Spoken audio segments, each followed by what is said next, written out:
Well, everybody, welcome to another live stream. Hopefully, we're all good. Just sort it out. Hope all is well, and let's go through there. Just making sure it's all set up. The sound is okay because I've been sorting out the sound with a microphone and trying to get it more rounded to my voice. My voice. So thought I'd talk a bit about Christmas sales, like setting up for sales for eBay, Vinted, etc. Trying to sort that out, and then I want to talk a bit about Parcel to Go and their 5p. It's like a surcharge, like a pricing increase for every.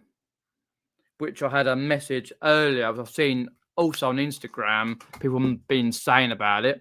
If you're new here, welcome. If you're regular, welcome back. Mine's Peter, part-time eBay reseller, all around Legends. All my links are in the description below.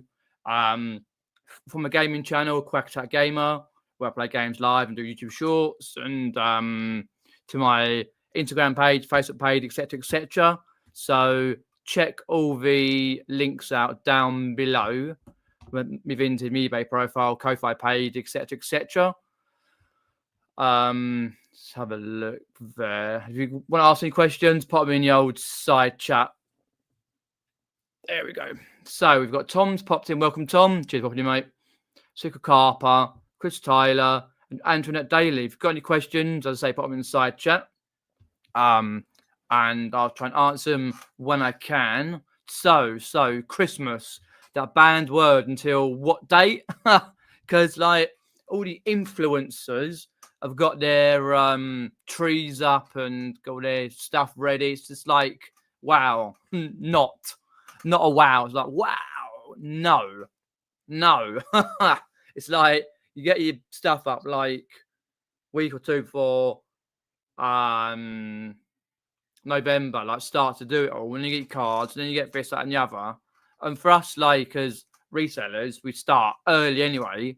I tend to sort of think about Christmas, the last car boot, last bank holiday car boot in October, which is the end of the month. Try and sort stuff out and go, okay, I can do this, do that. What have I got for Christmas period and go through. It never works that way, but I do try. And like saying about influencers, you've seen them all like for about a month, thinking, oh, they got to put a tree up, they got to do this, got to do that. I'm like, mate, it's madness how things, like, well, basically, I say Christmas as an entity, it evolves into like you have Christmas, and then I think, oh, next Christmas, it's a bit like Easter eggs. They're out way before, you know, like Christmas, you get jammed down our throat in like September. It's like, oh, first person to utter the word Christmas gets excommunicated, slapped around the ears for Christmas. But as a reseller, it's not a banned word. Well, for me, it's banned until the last weekend of October. And then I can think about it, because before then, no point. Like, beginning of January, done, like first week. When you start back up for Christmas, because normally I'm working through my way. Oh, damn, I just deleted an email. I needed that. Yeah, working my way through Christmas stuff. Oops,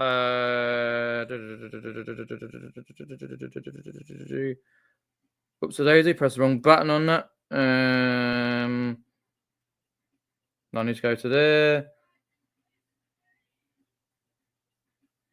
Oh, move. Delete the email I needed to read to you, legends. So I talk about like the Christmas period, and for me, usually the last weekend of the bank holiday, like for the October period, and then I think, okay, you got November, you got most of December. You know through December that the courier companies are going to be a bit hammered. Royal Mail, every Yodel, etc., Parcel Force, all that stuff.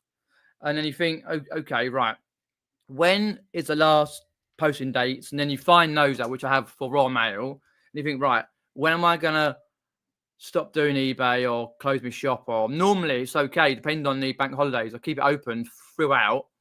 Let us know if you keep your eBay shop or and that over the Christmas period, because this year it's on the 24th. And then you've got 3 days, 24th, 25th, 26th, which is a Wednesday to the Friday. So you think, okay, right, there's nothing going to really be on, if there's sales on those days, and you think, right, gonna, no posting dates. And then you've got the weekend, so you've got 2 extra days, a Saturday and Sunday, to work it all out. And then you've got the Monday and Tuesday to post. Then in New Year's Eve, New Year's Day, no point. And after that, it's slightly slower, I should say. Like you got a Friday, 2nd of January, and then you got a couple of days for the weekend. So you're basically all right. So if something sells, for example, on a Tuesday, the 23rd of December, you've got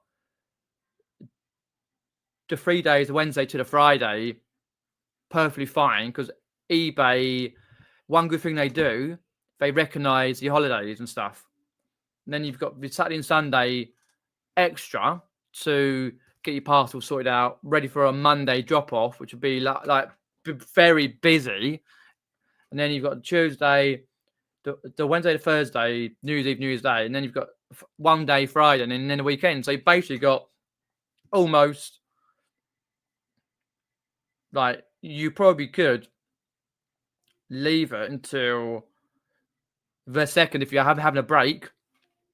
Because a lot of people, they tend to turn their stores off or put them in holiday mode. Me, I try and keep it open, get those last few sales, or people spending their Christmas money throughout. Because depending on what you're doing, where you are, people get bored through Christmas, crap on telly, eating all the food, family rows. Oh, I'll go on eBay, I'll go online and buy quality merchandise, not shit, I should say, quality merchandise.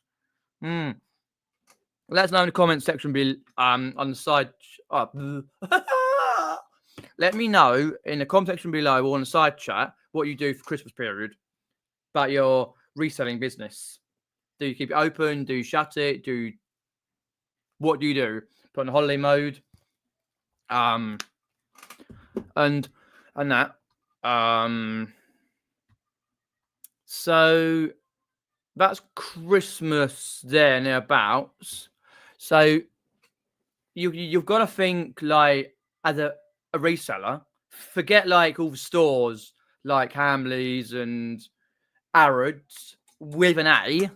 Harrods, no, Harrods with an A, and all that stuff, getting their stuff out in June, July, and early, all the big superstores, supermarkets, and all that, ramming Christmas down your throat. Think like your business, yourself. What have you got they've not listed? What is going to sell ASAP for Christmas? What do you think is going to be selling? Is it toys, books, plush toys, gaming consoles? Because a lot of the stuff like gaming consoles and games that do slightly go higher in price until a certain point when you realize that the prices drop just after Christmas, like after the Boxing Day, and that's it. But do you put sales on before Christmas? Do you wait until after Christmas for a New Year's sale? Or do you just like keep it at a set price and just go, right, I'm going to keep listing. Chris says there, what's your mug of the mug design of the day? Well. Marvel Comics. Just a standard Marvel Comics one. Hulk, Captain America. What else have we got? Got a microphone in the way. Tony Stark. What's it called? Spider-Man. Yeah, pretty all right, isn't it? Yeah, just a standard Marvel comics. I think like my standard practice around the Christmas period is right. I tend to go right beginning of November. I'm seeing what I've got. I'm still sourcing a bit, but I'm seeing what I've got. What can I list? Games, toys, books, etc., etc., shoes, etc., etc., etc. And go right. I'm going to try to list as much as I can when I can. I'm going to try and put sales on my store when I can, because when you put a sale on, however long you put it on, when it finishes, you can only put it on for another 2 weeks after that sale, which is annoying. I've got one at the moment. I think it's finishing tomorrow night. I've had a couple of sales through that. Well, I say 2, maybe 3, and a few other sales. And what Nick said earlier about the listing fee, where you get charged a fee even if they don't click on the promoted listing fee, which is very annoying. And you've got to take that into consideration. And when the prices went sky high for like the postage, raw mail and all that, so to put your prices up slightly. And then, which leads into this abomination, disgusting abomination, that Every has confirmed a 5p peak surcharge from the 15th of November. I'm a bit... Come on. That's it. From the 15th of November, if you can see. They say that... That's it. Every is your go-to courier. No, it ain't. Not for me, it isn't. I hate Every. I've hated Every since it was Hermes. I want to let you know about a small charge coming for peak season from the 15th of November to the 31st of December. Every will be applying a 5p surcharge per parcel to help manage increasing seasonal demand. It doesn't say that this time of year more people are sending with Every and the other couriers, but sending with Every, and that your parcel will take longer to get to a destination and may get lost. What a con. I wouldn't be surprised on Parcel to Go if you have Royal Mail, Parcel Force, if you have, for example, Yodel do the same thing, because those courier companies always go down, always have issues for about 2.5, 3 weeks before Christmas. Did last year and the year before. Chick Harper says there that he can't stand Every. They lose so many parcels and struggle to pay out. Exactly. I have Every selected on Vinted, but that's a very rare sale on Vinted anyway. It's just a secondary platform. I put a few items on here and there, and that's been okay. But for eBay, where I send a lot more parcels than that, I don't use Every. The last time I used Every for eBay was last Christmas, when Yodel decided to plummet and go, oh, we haven't got enough workers in our warehouses. Well, why didn't you send out like emails to people and companies and stuff and go, oh, we need more workers. Get down the job centre. Do that. Why didn't they bother? No, they didn't. So they were undermanned, understaffed. Yodel. Royal Mail's having issues as well. But it all depends on where you live, the relationships you have with the courier companies. If you got a certain company that's nearby, whether it's the warehouse itself or whether it's just a local shop. Because for me, with Every, there's plenty of places to take it, but I've never really found a good place that want to take it. For example, like there's a tiny little petrol garage about 10 minutes down the road. And they hate parcels. I won't take it down there. And then there's a shop locally on the other direction that lose parcels. And then a shop near where my mate lives in Epsom. And yeah, they don't give you receipts. Last time I went in there, they didn't give me a receipt. They had the parcel bag in the middle of a shop where it could be nicked. I'm like, I'm not doing that. I found one that's habitable. I'm not saying it's brilliant, but habitable for vintage, very, very occasionally, but not eBay.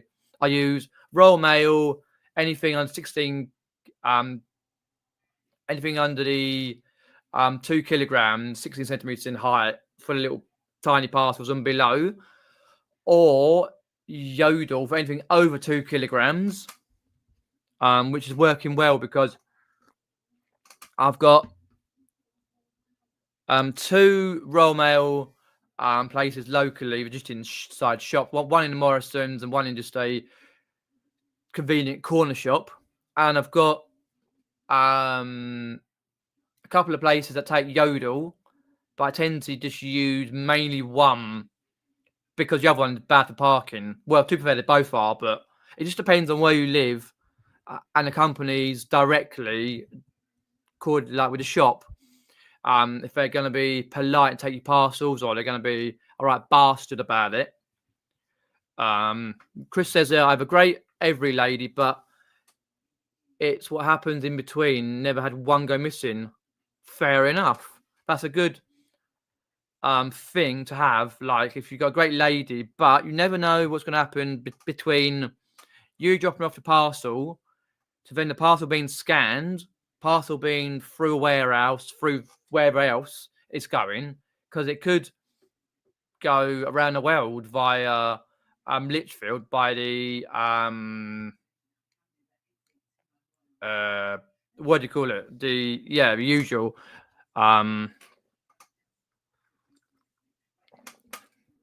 but you never know, because like same with like pretty much the same with with Yodel. For me, like I've only had, touch wood, I think 4 breakages and 2 missing in about nearly 6 years, because I started using Yodel when they were Collect Plus. So it's one of those things, you know. Let me just check. Then maybe sorry. If you've got any questions, put them in the side chat.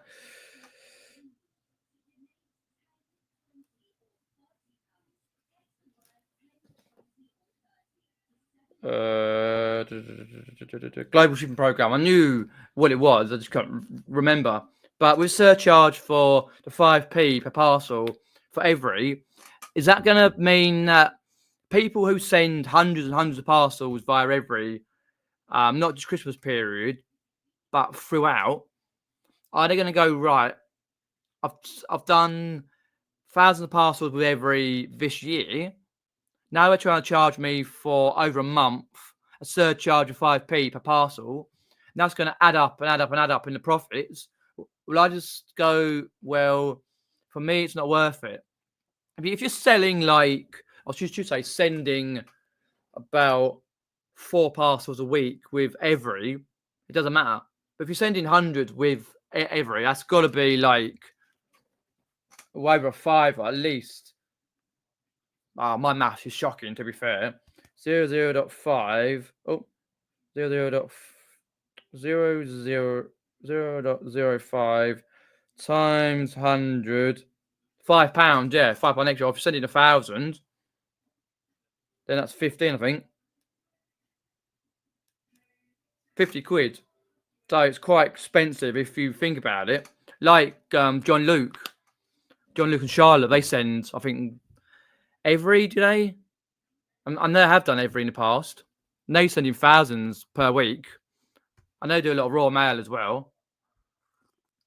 It's one of those things, but you know, as well as everyone else does, that this time of year you've got to get on it ASAP. Not just with your listing, the stuff that you know that will sell for people buying for Christmas presents, but sending your parcels soon as possible, as well as like if you're doing your Christmas cards or sending those with people or parcels to abroad, that should have already been done pretty much. If you send it to Australia or you're sending family stuff to America or whatever. I mean, Richard, thanks for popping in, mate. Just talking about Christmas period regarding reselling and Christmas in general. Let me know, Richard, what you do for Christmas regarding your reselling business.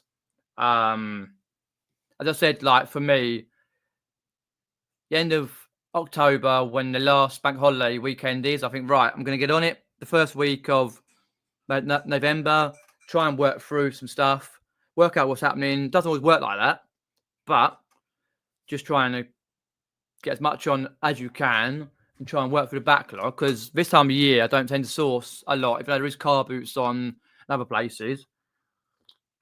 I went up to a jumble sale last Saturday, which was good. I got a bag of stuff. I didn't film because it's one of those secret jumble sales. Supposedly, it's so secret. A lot of people turn up, but I suppose most of them are local. It was about 45 minutes from here, so it's quite far away through and that. And this weekend there's an early jumble, because Friday afternoon, evening, I'm in London again for a concert, seeing a metalcore band. As everything unfolds, it's got a lady lead singer. She's brilliant. The whole band are brilliant. And I first heard of them when they were supporting my favourite band, Shikari, about 3 years ago now, 2.5 years ago, down at the Alternate in Leicester Square, or on near there. This time it's at the Dome in Tufnell Park. Nice little cafe round the corner. Only got a nice couple of pubs. But I won't be drinking because, well, I think I'll have a pint. You got to have a pint. But I've got a really early start. Literally, like, I've got to be out of the house just before 7 because of the traffic getting up to another jumble sale. When it's one road to park. It's a really good one. I filmed there before, so I'll be filming there on the old action camera. This time on the mount on the backpack, because normally I film that do it by hand. I have got good stuff. For example, I'll show you. Well, one thing I can find, that they seem to have a lot of Pokemon stuff. I've got that there, which is quite good. It's Mudkip and the range. So it's got the I really should go on ASAP.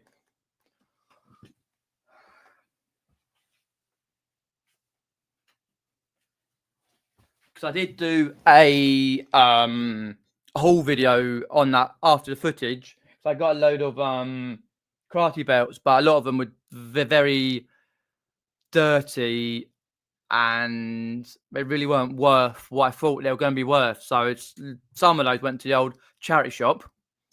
But hopefully this time it's some good stuff, because that theoretically could be the last jumble sale I do this year. As jumble sales, well, some of them close for good, and then some of them don't have the donations. But then there is quite a big handful that are really good at certain times of year. But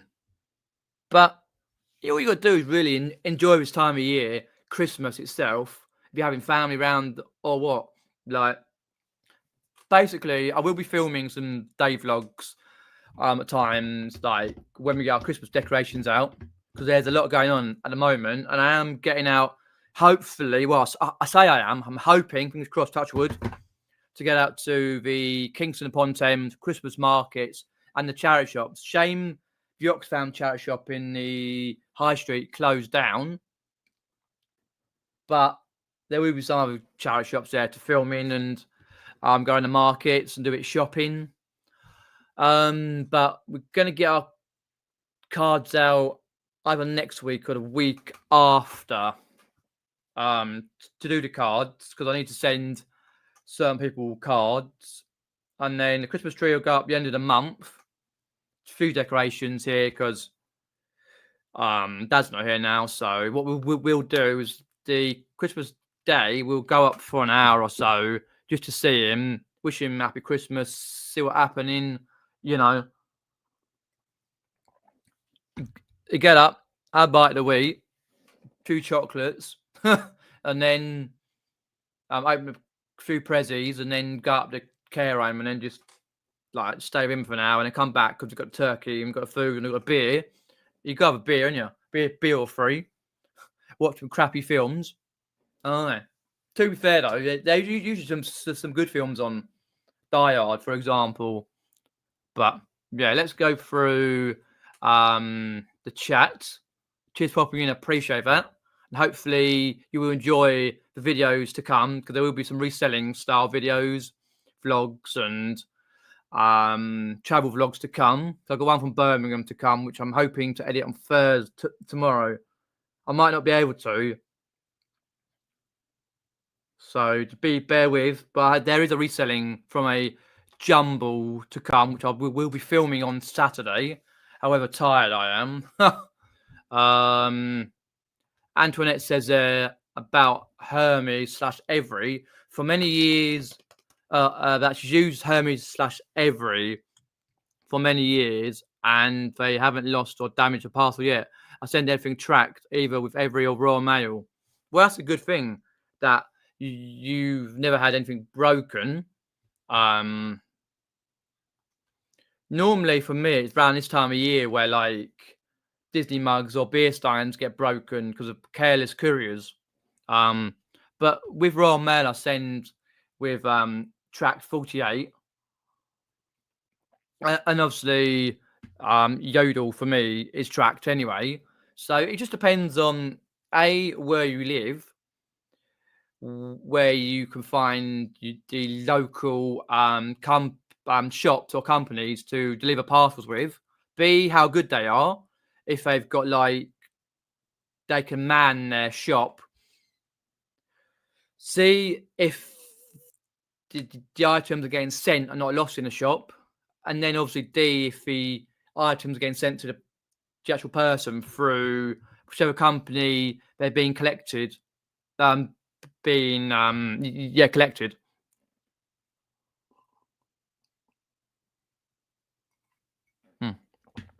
Hi Pete, just popping in, mate.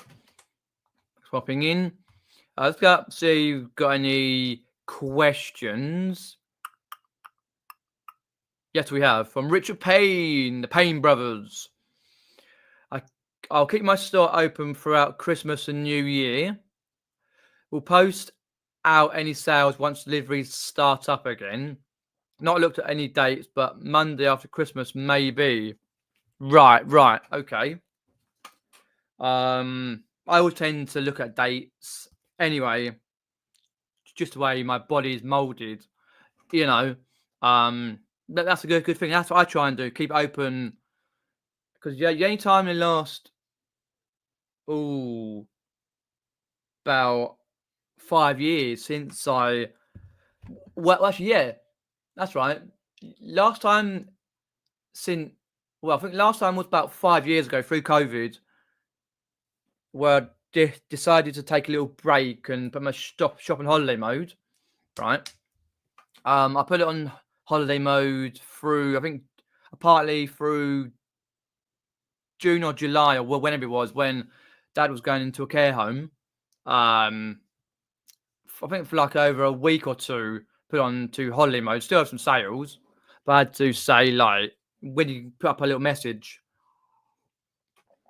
and I just explained that it will get sent out. But yeah, generally, time I've done it. I've done it before COVID a few times, but not since, like, this was the last time June. I think it's June. I think. But that's a good thing. Try and keep it, because a lot of people get bored over Christmas and they've got a bit of money to spend. So why not go on eBay and spend it in our shops? And if you like to have a look down below, my eBay shop, go on there. My coupon should be running until tomorrow. 40% off. Lots of great items. And I'll be listing more ASAP. Yeah, because you've got plenty of time. Because when the last posting date, I think it was the 17th of December. And then obviously you've got plenty of time just to chill out and relax. And I don't tend to do a lot on eBay. I tend to try and have at least a week's worth of listings, like 5 listings a day. So that's 5, 10, 15, 20, 25, 30. Say 35 listings, maybe 40 listings for a week scheduled throughout the Christmas period. So from like the 23rd, or whenever up to the 30th, for example. So and then that will perk up the store where I'm just chilling, because we've got like dates. Say for example, like if you get a sale on the 23rd, you realistically don't have to send it until the 2nd of December if you've got a 3-day dispatch, which I do because it works out that way. Better for me for a 3-day dispatch rather than 1 or 2 day, because everything's just stressful anyway.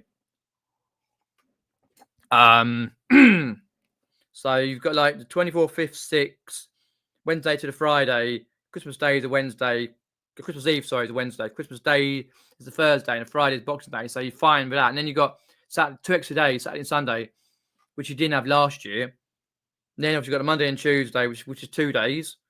And then the New Year's Eve, New Year's Day, nothing's getting sent then. And then the 2nd. So it works in your favour to have a 3-day dispatch.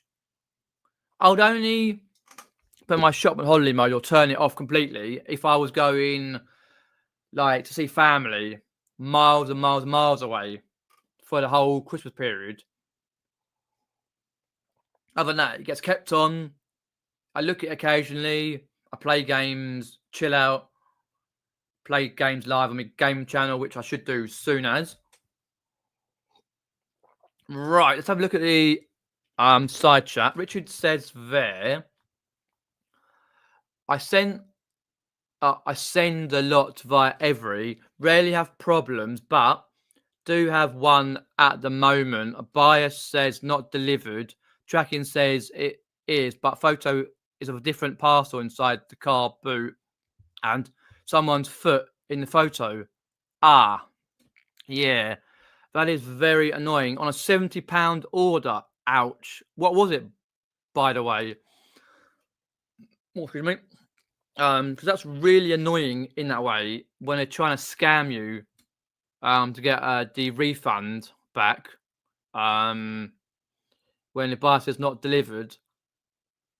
But I always go via the tracking, because what I used to do, well, I still do, but more used to go on to Facebook, an eBay service on Facebook, and go through that way. But for the last year or so, they've been a bit funny. I had a parcel potentially go missing. I wanted to clarify something with them, and it just went a bit.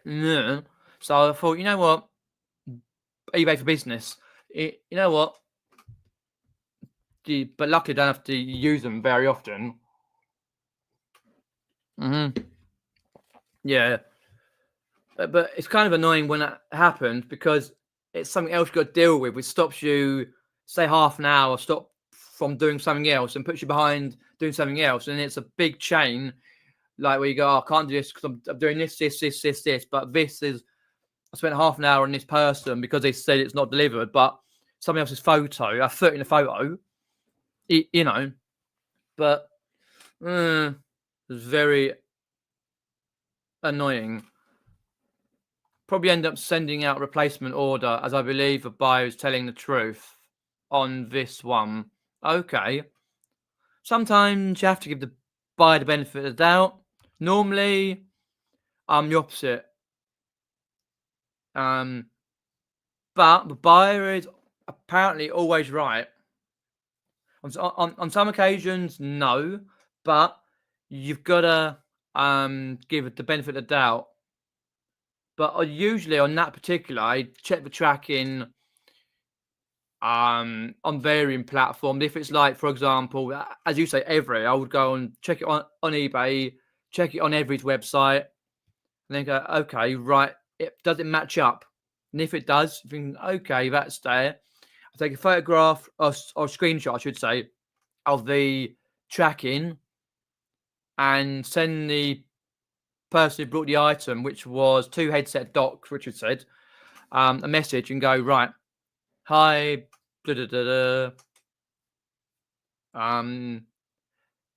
just to say, well, to be fair, I'll say hi, whatever the person's name is. Yeah, you said it's not been delivered, but I have the photo of the tracking, which you can see, because I've uploaded that tracking, which is of the 2 headset docks, and it's saying it is delivered. And then you can go either way. You can go a stressful way, and say, but your photo you sent me is of someone else's in the foot. But or you could just say, but believe them, or just go, right, I will issue a refund, or you can go half on that refund if the buyer accepts. Like, it's hard to know. But I tend to try and force their hand in that respect. Sometimes it works, sometimes it doesn't. Because if you've got the tracking number or photos of the item you've sent, then it's okay. Because usually, like if it's like raw mail, they leave a photo anyway. The couriers do. Usually, because I had a little parcel sent today, and did I get a little one? Out of Parcel Force. Usually, if it's via Royal Mail itself, it's via Amazon. They give you like a little photo, but not in this occasion. But it was okay because it's in the porch. It's hard to know realistically. Hard to comment. Oh, okay. Richard said there he will ship out on Monday. Yeah, which is Monday, the 26th of December. Nope, wrong. 29th, because 26th is Boxing Day. We'll also be drinking, stuffing myself with leftover turkey and sweets. The 29th, yeah. So simple. Just make sure you get to these places early. There we go. Bit bright again. So Richard says she has quite a few of them and paid very little, but still annoying as they have a fair bit of value. Yeah. Exactly. It always comes in threes, these things, which is so annoying. But it's just something that happens, as you know, being a seller for many, many, many, many, many years online, that things happen, whether they get lost or broken or stolen, or in your case, the bias not delivered. High B speed, it's property, mate. Always appreciated. Lurker, legend. But yeah, but realistically, all you got to do this time of year is make sure if you're online reselling, make sure you have got enough stock to list through until maybe a week before Christmas, and then just sending out what you've got. Or after you've done that, you can have a load of items scheduled. For me, normally, I tend to get a week's worth of items scheduled. Not new items, but items where I've ended and checked every item and gone, right, this I need to change, that I need to change, titles, description, prices, etc., etc., etc., and made sure that's okay, and looked at the photographs and okay, they're okay, and then put them on a sell similar scheduled, say 5 a day, because you don't want to be working on Christmas, do you? Who wants to be working on Christmas? Period. That's a period anyway. Who wants to be working on Christmas? Like, realistically, like from the 18th of December, who wants to be working other than sending out your parcel or two? You want to chill. You got family or something, or wherever you may be. Yes, I do look on the eBay store. Go, oh, I've got a sale there. Oh, okay, that's good. Nice one. And read your message and respond. But other than that, I don't do anything for a while. It's like this live. The last live of the year will be on. Oh, ooh, no. I'm not sure. Well, the 17th is the last live of that I could do in December, but I'm seeing Slade. Well, one band member plus some other band members for other people. Dave Hill is the only band member that's with Slade at the moment. Their last few concerts ever. I put O2 in Shepherd's Bush on that day, 17th.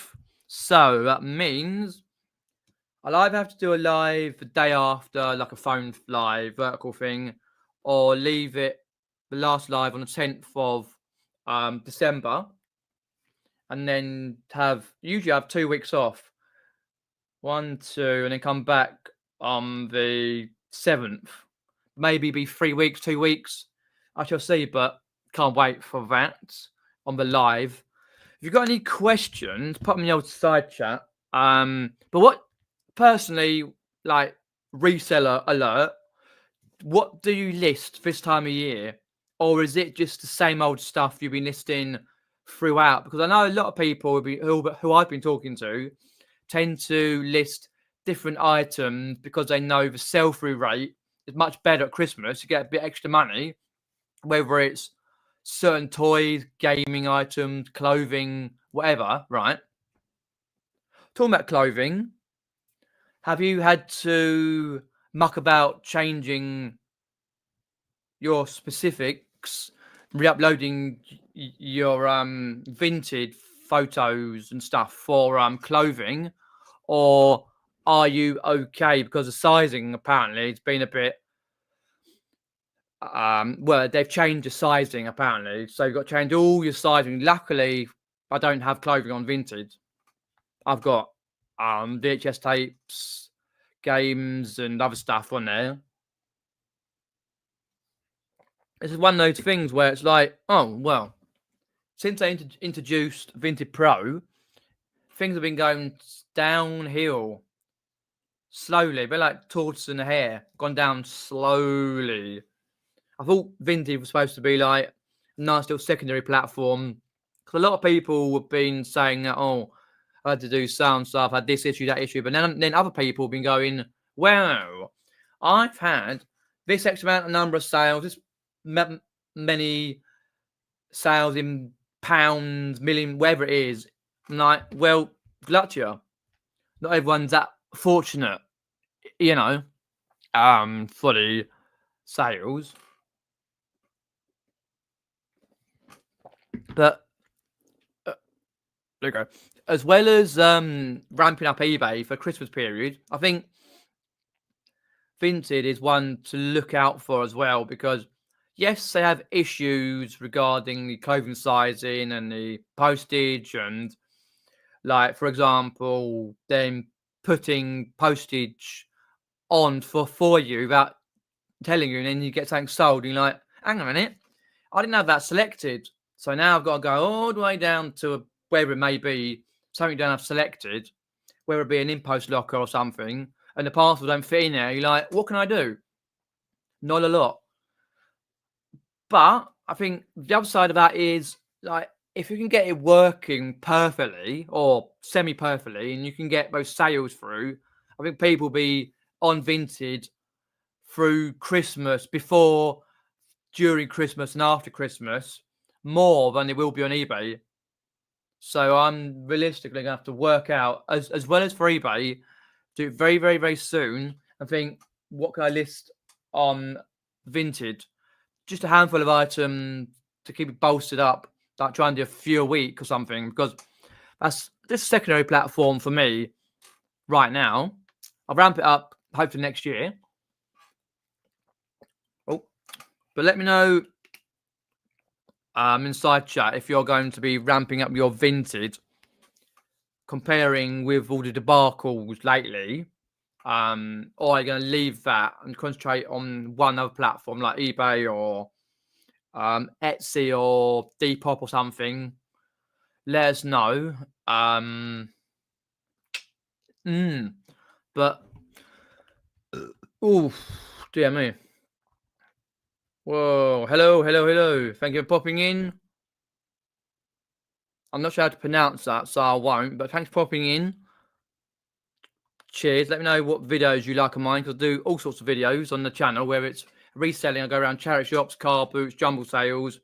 I do day in the life vlogs. The other side of the channel is where I go out on adventures to museums, parks, theme parks occasionally, Christmas markets this time of year. But be prepared for some good videos this year. And then the next year could be a slightly different aspect to the channel, but I've got to work that out, because there's irons in the fire for next year, 2026. Yeah. If you've got any questions, put them in the side chat. Ooh, hi Todd. Thanks for popping in. Appreciate that. All the way over from America. Check out Todd's channel, The Nostalgia Picker. Let's go. Any good questions that I've missed? No, I don't think I have missed anything. Just talking a bit about Christmas, posting dates for Christmas, and it'll be different over there in America. On that, but that's the thing. Like, I'm just thought about it. The dreaded word here in the UK, Todd, is a word. It's two words. The budget. Yes, people will know, where the government come together and try and fix certain aspects of UK taxes and hospitals and certain things. Ultimately, things go up, like food, stamp duty, tax, VAT, thresholds and stuff.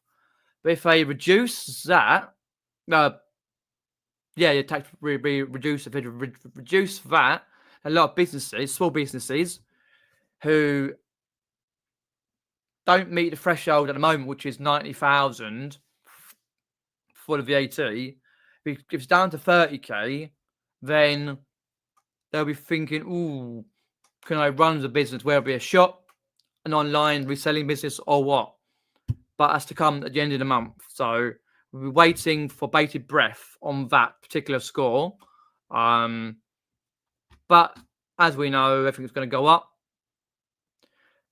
The only thing will go down, in a bad sense, is possibly the VAT. Oh, dear me.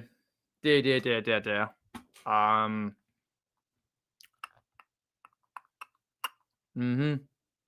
But did you all watch my latest car boot video, by the way? It's one from a few weeks back, and that was the last one down my local car boot. They've moved into a crap car park. There is other ones on. But if you follow Rachel Fantastic, I think she's Fantastic Finds. Yeah, Rachel Fantastic Finds. She's been going to car boots, which are not too far away from me, Rachel, can't spell, Fantastic Finds. A lovely lady. Met her at eBay Open for the first time. There we go. Rachel, fantastic. Her channel there. Do check it out. Yeah, there. Because she's been going to some Carboots where like not mega far away from where I live. But she normally sells at Carboots. But as I was saying, like, there is a few, like, well, I know 2 are on throughout the winter period, but personally, for me, I'm clearing more than buying, which is going on all aspects of in the house because of something that's maybe happening next year with irons in the fire for that, if you know what I mean. So it's like it's going through what I've got. And the thing is, like, you look through and go, hang on a minute, what have I got that for? When did I buy that? Like, you know what I mean? You go through and you're thinking, oh, I brought that. That's right. Why haven't I listed it? Mind boggles. A little puff of smoke. Oh, yeah. But I do like to go out occasionally throughout the winter period just to top up what I've got. Because normally January, February time, usually January, I go to one area for charity shops. I've got an area in mind I went to a couple of years ago. A nice posh area locally. And I will try and have a look in their charity shops because that's where a lot of footballers get down and send their stuff after Christmas. So I'm thinking I go down there, film a Christmas, film a charity shop video there at some point in January, and then if it's not too cold, have a look around and because there's a lot of lovely areas nearby. So that'll be cool, and then obviously the usual starts, jumble sales, and then obviously March for Carboots. Right, so any questions, put them inside chat. I try and think of anything else. I said about the Christmas period, what I do, how I go through the process. And then obviously next year be say different. Yeah, so sorry different on that. Yeah. So at the moment for me, so just clearing stuff, going through what I've got, trying to maximize from what I've brought to maximize the profit, whether it be via eBay, Vinted, or whatever platforms. Because I've got some bits that I will be putting onto Marketplace, trying that again, because I tried that near the beginning of the year and didn't really go well. But then all of a sudden I had a couple of bits, bigger items that have had sold, but Mum's got some bits that I need to put on, like massive big bits that we need to get rid of. Less furniture, less hassle, less stress, if you get me. Pete says there about never sold this before, but I'm doing well with vintage piano music. I picked up a bundle. It's great learning about things you haven't sold before. Yeah. Is that like piano sheets and stuff? Yeah, I do see it occasionally down the car boot, but I tend not to pick it up because I used to back in the glory days and never did really well with it though. Yeah, I thought it was, but it sort of wasn't something I did well with. Is it a certain type of music though? Like I was saying if it's like classical music, like Bach or Beethoven or something, or what? Or is it like like I don't know, just for example, Beatles or popular pop music or something. Um, Usually for that particular, you've got like um classical music, Bach or Beethoven, people selling down the car boots and stuff, or charity shops. Some Eurovision tunes, 70s hits, etc. Right. Okay. Fair enough. Not something I really have got into. But that's good you're doing well out of the bundle that you've got for the vintage piano music, the piano sheets. Ah, cool, cool, cool.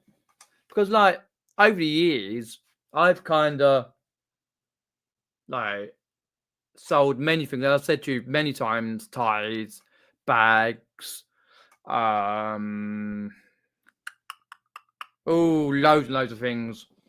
Um, like, but you get into a habit where you think, oh, I know that sells. I'll sell this on you because like over the last 4 or 5 years, well, no, say 4 years, I've got right into selling books, magazines, for example. And yes, I've got stuff lying there. Books. Um, yeah.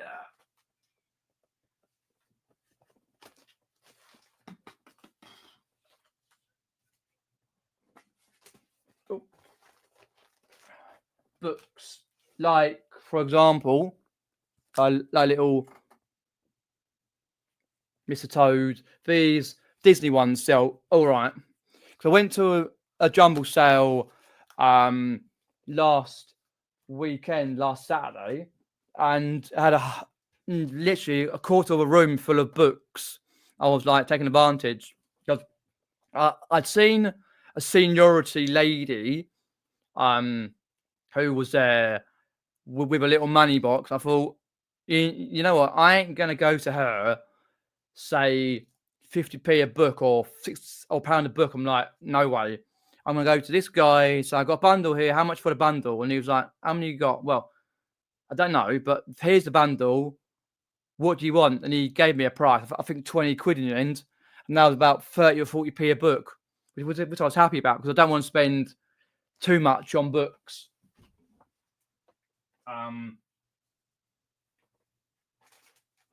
You know, I don't see why I should. But certain things like that, books and trading cards, because it's all about research. You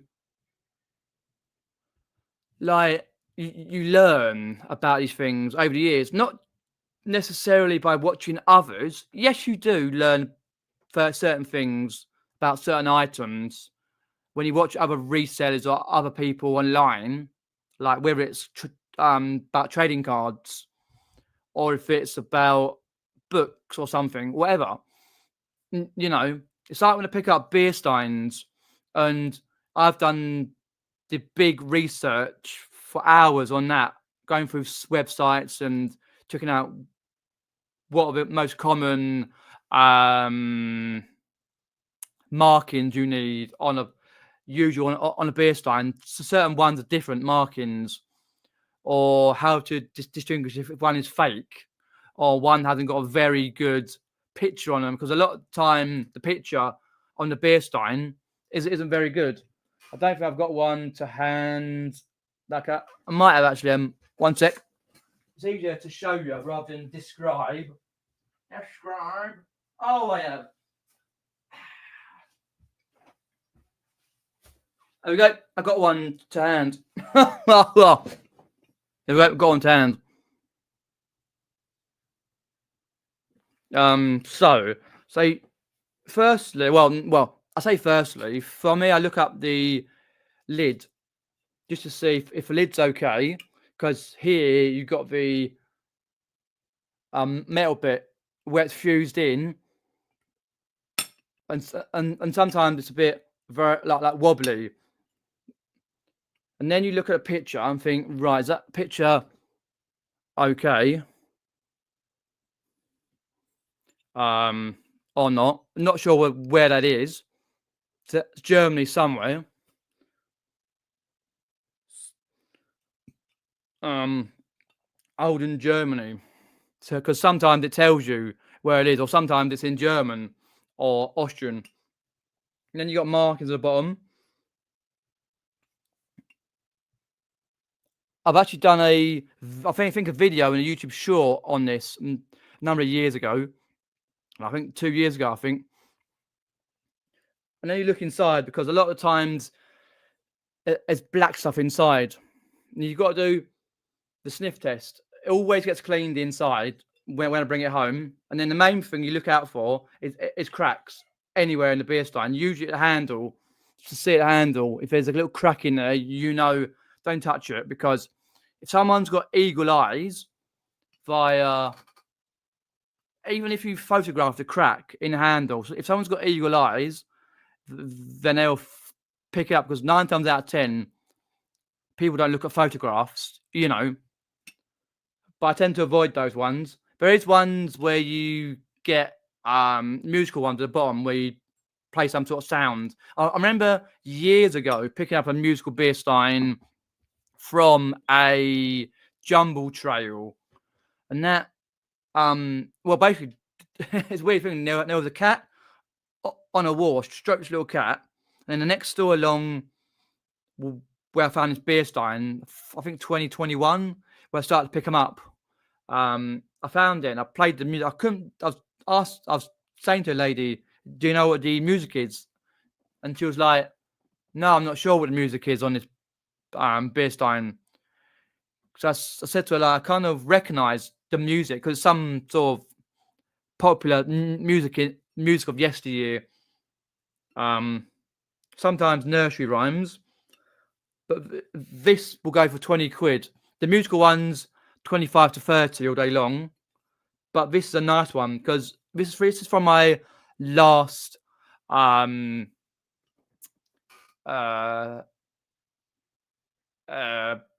last car boot video, which I saw a load of them, but certain things I was looking out for, cracks and the markings and stuff. But I thought, you know what, it didn't seem right, and the picture didn't seem right. They were real, but they weren't in very good shape or condition.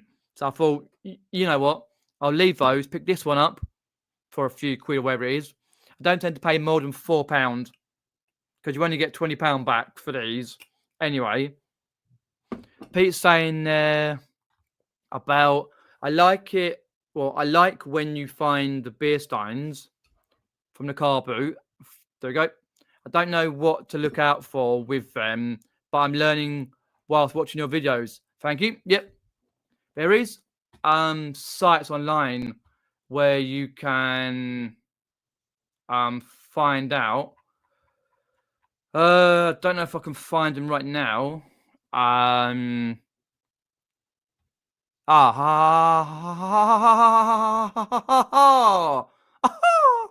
Yes, I got one. That's one.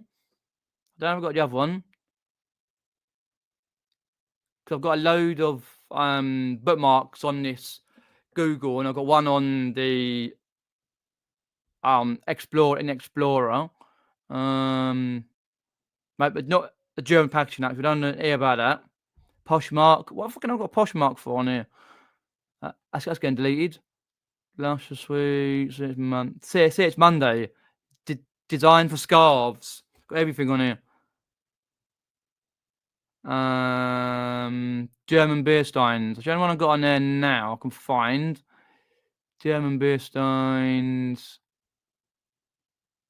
Might be on the other one, but for now, we'll have a look at this one.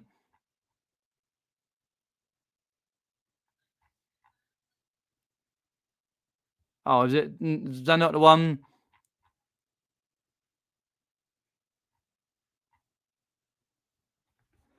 Montag. I don't think it is the one. Let's see if I can find it on the other one, because I know I've got one somewhere that helps you out. I would have got a YouTube channel on it. It's not the one that I wanted. Steins. How beer steins are made. Limited edition. Ah. This may give you an insight to how they're made. It may not.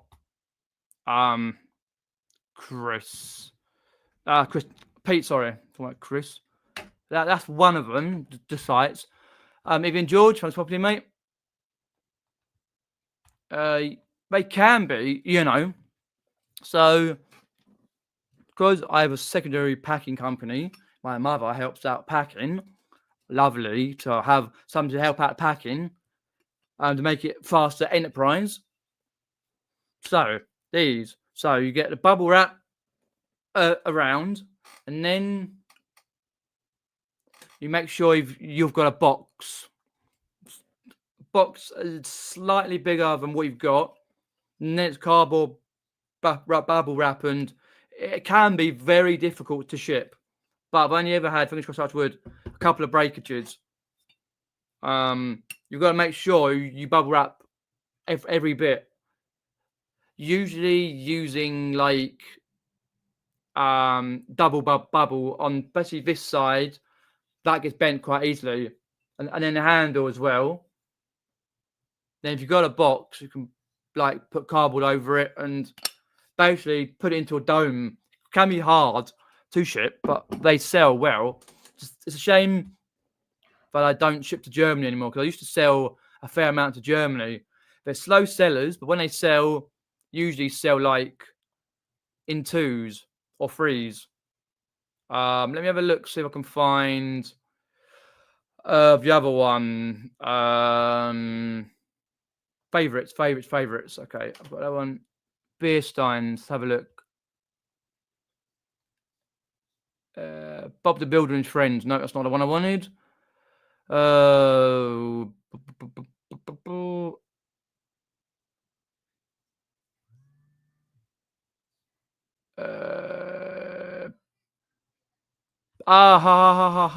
Found it.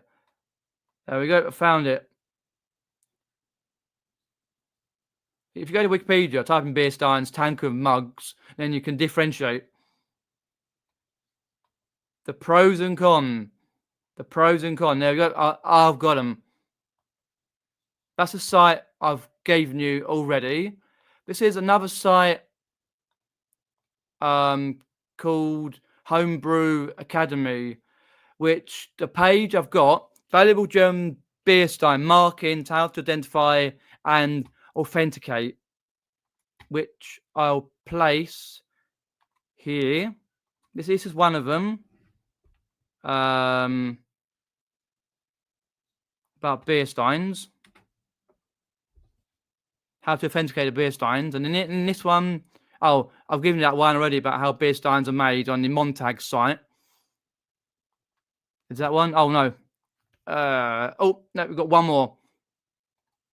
This one, types of German beer steins. They're very interesting types, because some of them, if you can get the really flash ones, they sell for 30, 40, 50 quid. A bit like wall plaques.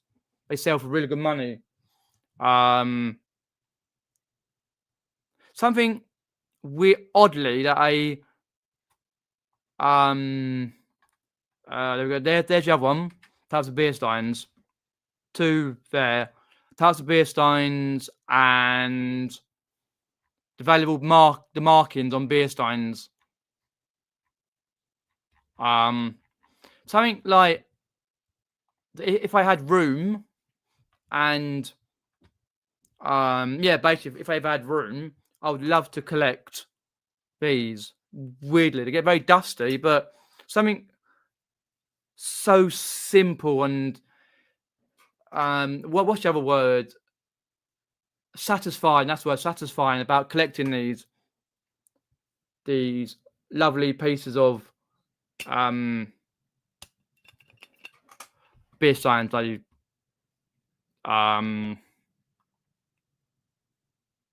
because these are like lovely stoneware steins and all that, how they're crafted.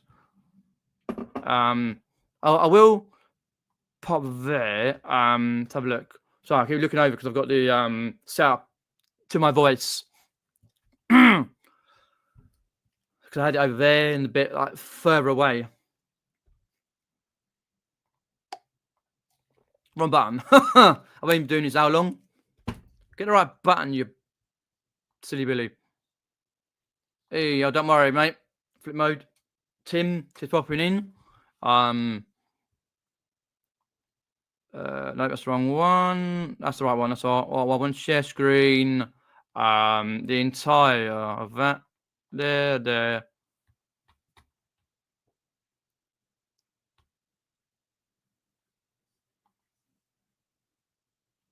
That's what I want. Hopefully. Yeah, we're good. Right.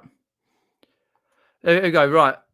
Let's have a look here. So we've got the beer steins, the valuable German beer stein markings, how to identify and authenticate. Just flick through, because some of these can be a bit flimsy. Like if you look at the one on the left and the one on the right, actually, it might seem a bit flimsy, but they're real and they're very flimsy. The worse the pictures engraved and etched into the beer stein or tankard mug, usually it identifies as a really poor quality or fake.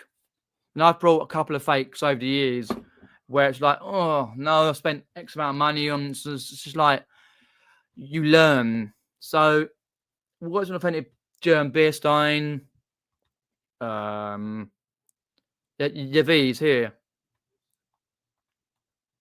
Authentic German beer steins contain integrated hand-painted pictures, which you've got here, range in size from 1 ounce to 29.5 milliliters mLs to 8.4 gallons, 32 liters in volume. The most common size being 16.9 ounces, 100 milliliters.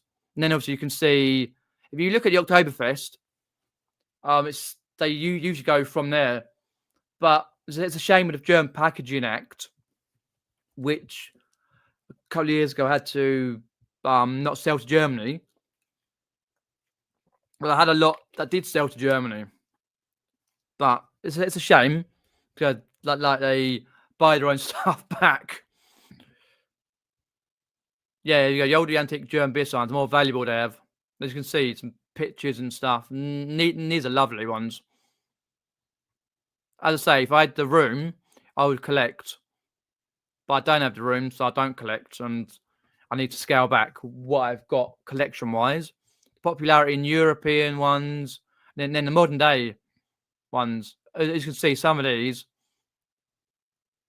the early ones, and then it's all research on these sites, and you learn, and then you see them, thinking, oh, I know so-and-so. Peter, he picked up this one, and why is he picking up that one? And you look at my video and going, oh, that's why. Underneath for the markings and the picture. And that's why sometimes I'm there for ages. I cut that video, like section of the video right down. Because I'm there for ages. And that one. And then you get characters on the beer stein. Because you've got the markings. As you can see. Markings there. Sorry, who's that? I'll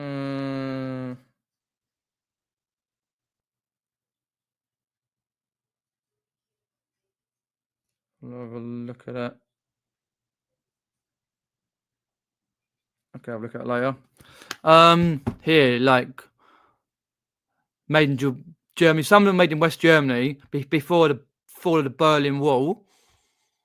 For example, let's put that back to 100.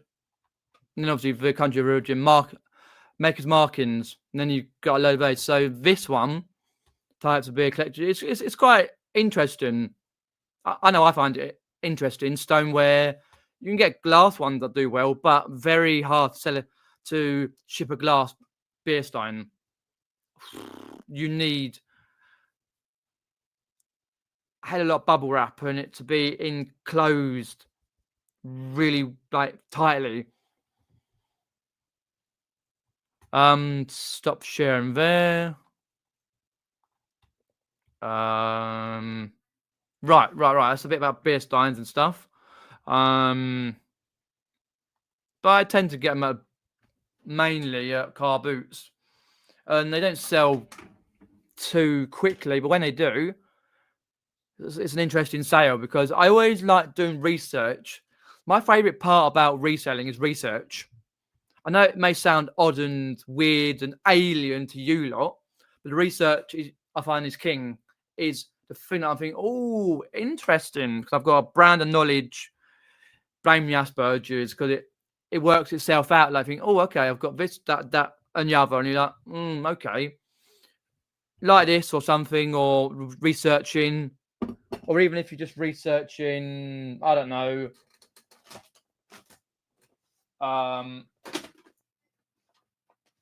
cards, different types of cards, for example, whether it may be. It's an interesting thing. Yes, the sourcing is good, and meeting people. Like I meet Tim quite a lot. Yeah, I meet Tim quite a lot through jumble sales and that. And we should do something for Christmas, but we'll see how it goes on the old next Saturday. Yeah, I got here. Like, there's one there, one that helps you here.